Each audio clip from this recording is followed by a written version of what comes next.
બળવંતભાઈએ 28 લાડવા ઉપાડી લીધા। સુરેન્દ્રનગરના થાનગઢમાં તરણેતરના મેળામાં દર વર્ષની જેમ આ વર્ષે પણ ગ્રામીણ ઓલિમ્પિક્સ યોજાઈ, જેમાં લાડુ ખાવાની સ્પર્ધામાં ભારે રસાકસી જોવા મળી।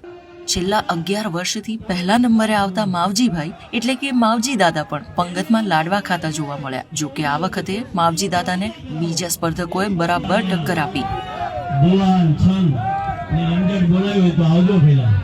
પહેલા નંબરે આવવા માટે છેલ્લા 3 સ્પર્ધકો વચ્ચે કટોકટીની સ્પર્ધા થઈ હતી અને છેલ્લે વિંછિયા તાલુકાના ઓરી ગામના બળવંતભાઈ રાઘવાણી 30 મિનિટમાં 30 લાડુ ખાઈને વિજેતા બન્યા હતા। બળવંતભાઈ રાઘવાણીને 2000 રૂપિયાનો રોકડ પુરસ્કાર આપવામાં આવ્યો। લાડવામાં લીધો ભાગ, કેટલા ખાધા? 30 લાડવા ખાઈ ગયો। કેટલામો નંબર આવ્યો? પહેલો નંબર। તો જૂનાગઢના ચંદુભાઈ જાડેજા 29 લાડુ ખાઈને બીજા ક્રમે રહ્યા, જ્યારે માવજીભાઈ 28 લાડુ ખાઈને ત્રીજા નંબરે રહ્યા।